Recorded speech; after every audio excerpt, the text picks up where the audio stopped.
여러분 안녕하십니까? CJB AI 8시 뉴스 시작합니다.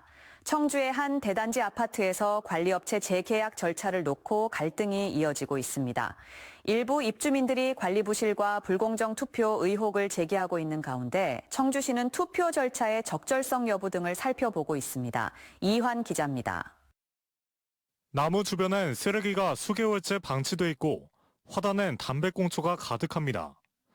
주차장 곳곳엔 낙엽도 그대로 있습니다. 지난 3월 말부터 지난달 초 사이 촬영된 청주 사직동의 3,600여 세대 한 아파트 모습입니다. 일부 입주민들은 관리업체와 관리소장 측에 문제가 있다고 주장하고 있습니다. 주민들이 이런 문제 저런 문제 아무리 시정을 요구를 해도 이거는 안 듣는 거예요. 안 듣고 자기네 멋대로. 하지만 입주민 대표회의는 지난달 이 관리업체와 재계약을 결정했습니다. 그런데 이번에는 재계약을 위한 주민투표 방식에 문제가 있다는 주장이 나왔습니다. 일부 입주민이 세대별 방문 방식으로 진행된 투표에서 회유가 있었다며 민원을 제기했고 청주시는 관리업체 측에 투표 자료 제출을 요구했습니다. 그러자 관리업체 측은 기존 재계약 안건을 취소하고 일반 입찰 방식으로 전환했습니다. 하지만 입찰 방식 변경 동의 역시 다시 방문 투표로 진행됐습니다. 일부 입주민들은 특정 업체와의 계약 연장을 위해 불공정한 투표가 반복되고 있다고 주장합니다. 9년째 해왔던 그 특정 업체, 그 업체가 다시 한 3년을 더 하려고 투표 형식을 갖다가 방문 투표, 그리고 기명 방식 투표, 개방 투표를 하는 거 아닌가? 이에 대해 관리업체 측은 관리 부실 문제는 어느 아파트에서나 발생할 수 있는 수준이고 재계약과 입찰 절차도 모두 규정에 따라 진행했다고 설명했습니다. 또 일부 입주민들이 이번 사안을 전체 주민의 의사인 것처럼 왜곡하고 있다고 반박했습니다. 소수의 의견들이 마치 우리가 큰 불법을 저지르는 것처럼 이렇게 호도하고 잘못된 정보를 주고 선동하고 이런 것들이 잘못됐다. 한 달 넘게 일부 입주민과 관리업체 간 갈등이 이어지고 있는 가운데 청주시가 어떤 판단을 내놓을지 주목됩니다. CJB 이환입니다. 충주경찰서가 이전하면서 옛 도심이었던 경찰서 부지, 주변 상권이 빠르게 위축되고 있습니다. 하지만 행정재산 처분 절차에 따라 이 같은 상황이 최소 몇 년간 지속될 것으로 보이면서 활용 방안에 대한 선제적인 고민과 대책 마련이 요구되고 있습니다. 이태현 기자입니다. 이전이 완료된 옛 충주경찰서입니다.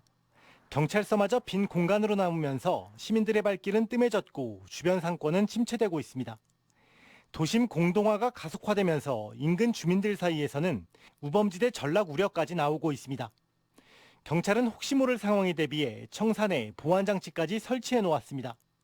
이게 우범 지역도 될 수 있는 확률도 있고 하니까 여러 사람들이 이제 뜻을 모아서 이제 빨리 이제 뭐 어떤 방안을 마련하는 게 좋을 것 같다고 생각합니다. 이 같은 상황은 당분간 지속될 전망. 해당 부지에 대한 소유권은 곧 기재부로 이관될 예정인 가운데 매각을 위해서는 부처별 수요조사와 일반재산 전환 과정이 뒤따릅니다. 약 3년 안팎의 시간이 소요될 것으로 추정됩니다. 해당 부지의 면적은 7,900여 제곱미터. 결국 충주시가 매입할 가능성이 가장 높지만 별다른 활용 방안은 아직 없는 상태입니다. 앞서 충주시는 시유지인 중원문화유산연구소 부지와 옛 충주경찰서 부지를 맞바꾸는 방안도 추진했지만 무산됐고 그 이후 활용 방안에 대한 논의는 사실상 중단돼 있습니다. 충주시장 선거를 앞두고 양당의 후보 공약에도 지역 현안인 옛 경찰서 부지 활용 방안에 대한 내용은 포함되지 않았습니다. 경찰서 이전을 통해 치안 서비스 강화가 기대되는 반면 도심 공동화도 가속화되는 만큼 지금이라도 근본적인 고민이 필요한 시점입니다. CJB 이태현입니다.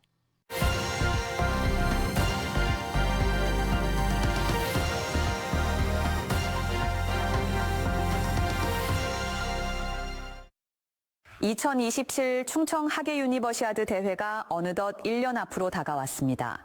선수촌과 경기장 공사가 속도를 내며 대회 준비가 순항하는 가운데 조직위의 고민은 이제 흥행으로 옮겨가고 있습니다. 특히 북한 선수단 참가 가능성이 다시 거론되면서 이번 대회가 단순한 국제 스포츠 행사를 넘어 남북 교류의 전환점이 될 수 있을지 관심이 쏠리고 있습니다. TJB 김소영 기자의 보도입니다. 세종시 산울동의 한 아파트 건설 현장. 작업자들이 분주히 움직입니다. 2027 충청 하계 유니버시아드 유대회 기간 각국 선수들이 머물 선수촌입니다. 현재 공정률은 48%. 인근 합강동 선수촌과 보령 리조트의 선수촌까지 포함해 내년 봄까지 2,400여 세대, 만여 명 규모의 선수단 수용 준비를 마친다는 계획입니다. 개회식이 열리는 대전 월드컵 경기장도 다음 달 전기시설 공사를 시작으로 하반기에는 좌석과 배수시설, 외벽 보수 공사에 들어갑니다. 조직위는 내년 5월까지 18개 종목이 진행되는 48개 경기장과 훈련장 준비를 모두 마무리할 방침입니다. 지난달 현장 실사를 마친 국제대학 스포츠연맹 역시 준비 상황에 만족감을 나타냈습니다. 계획 공정보다 모두가 다 앞서서 잘 돼가고 있어서 다행이고 저희들은 소프트웨어, 개폐식 행사 준비 또는 축제 분위기로 만들기 위한 문화 행사와 연계하는 것. 하지만 준비가 순조롭게 진행되는 것과는 달리 흥행에 대한 고민은 깊습니다. 월드컵이나 올림픽에 비해 국민적 관심도가 상대적으로 낮기 때문입니다. 조직위가 주목하는 카드는 북한 선수단 참여입니다. 지난 2003년 대구 유대회 당시 북한 선수단과 응원단이 참가해 흥행에 성공한 바 있습니다. 오는 17일 북한 내 고향 여자축구단이 아시아 여자 챔피언스리그 결승전을 치르기 위해 방남을 결정하면서 중단됐던 남북 스포츠 교류에도 변화 조짐이 나타나고 있습니다. 국제대학 스포츠연맹도 현재 북한 측과 접촉 중이고 정부 역시 북한 선수단 참여에 긍정적인 입장인 것으로 알려졌습니다. FISU works very hard to repeat the Daegu 23 experience again in 2027 in Chungcheong. 북한 선수단 참여는 흥행과 더불어 예산 확보에도 큰 도움이 될 전망입니다. 현재 전체 사업비 5,600억 원 가운데 최대 1,000억 원가량 재원 확보가 필요한 상황.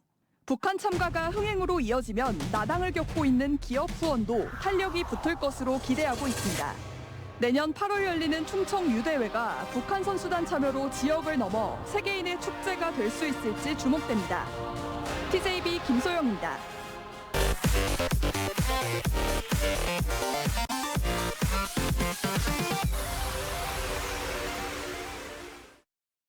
(6.3) 지방선거 후보 등록 마감 결과 충북에서는 도지사와 시장 군수, 광역기초의원, 교육감 선거 등 106개 선거구에 모두 349명이 등록했습니다.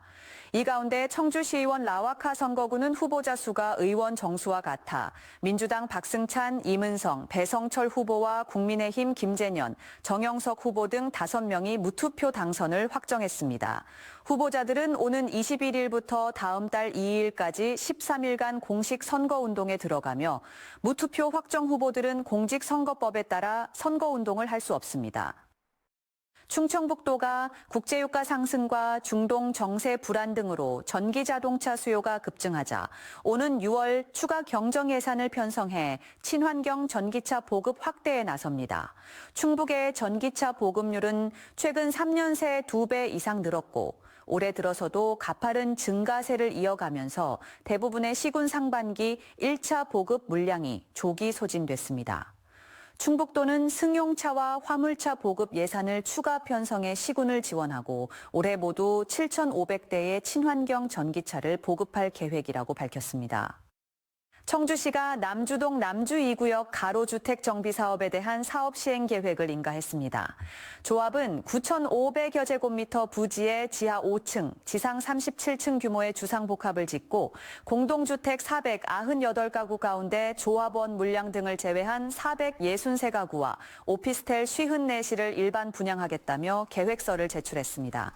청주시는 남준 남문 일대 7개 구역에서 가로주택 정비 사업을 추진 중인 가운데 경관지구 폐지와 관리계획 수립을 통해 원도심 4천여 가구 규모 개발에 속도를 내고 있습니다. 오늘 오전 11시 50분쯤 음성군 맹동면의 한 흑염소 농장에서 불이 났습니다. 불은 비닐하우스 형태의 축사 9개 동을 모두 태운 뒤 1시간 20여 분 만에 진화됐습니다. 이 과정에서 초기 진화에 나섰던 50대 농장주가 손에 2도 화상을 입어 병원 치료를 받고 있으며 방목 중이던 흑염소 200여 마리도 폐사한 것으로 파악됐습니다. 경찰과 소방당국은 정확한 화재 원인과 피해 규모를 조사하고 있습니다. 청주지방법원은 허위 신고를 한 뒤 유치장에 가고 싶다며 출동한 경찰관을 폭행한 50대 A씨에게 징역 3년을 선고했습니다. A씨는 지난해 2월 진청군 소재 자택에서 스스로 목숨을 끊겠다며 112 신고를 한 뒤 출동한 경찰관을 잡아 흔들고 때릴 것처럼 위협한 혐의로 재판에 넘겨졌습니다. 재판부는 피고인은 동종범죄로 이미 수차례 처벌받은 전력이 있고 이번 범행은 누범 기간 중 이뤄져 재범 위험성이 크다며 양형 이유를 밝혔습니다. 청주 청원경찰서는 쇠구슬을 쏴 택시 유리창을 파손한 60대 남성 A씨와 20대 아들 B씨를 불구속 입건했습니다. A씨는 지난 14일 오전 11시 50분쯤 청주시 율량동에서 아들 B씨가 몰던 1톤 트럭 조수석에 앉아 창문을 열고 택시 2대를 향해 쇠구슬을 발사했고 운전석 뒤편 유리창을 깨트린 혐의를 받고 있습니다. 경찰 조사에서 A씨는 특별한 이유 없이 그냥 심심해서 쏴봤다고 진술한 것으로 알려졌으며 경찰은 정확한 사건 경위를 조사하고 있습니다. 끝으로 날씨입니다. 오늘 충북 지역은 대체로 맑은 가운데 초여름 날씨를 보였습니다. 아침 최저 기온은 8도에서 16도, 낮 최고 기온은 28도에서 30도까지 올랐습니다. 내일도 대체로 맑은 날씨가 이어지겠습니다. 아침 최저 기온은 13도에서 16도, 낮 최고 기온은 30도에서 32도로 예보됐습니다. 모레까지 더위가 이어지겠고 글피부터는 오후쯤 비가 내리겠습니다. 이상으로 CJB AI 8시 뉴스를 마치겠습니다. 시청해주신 여러분 고맙습니다.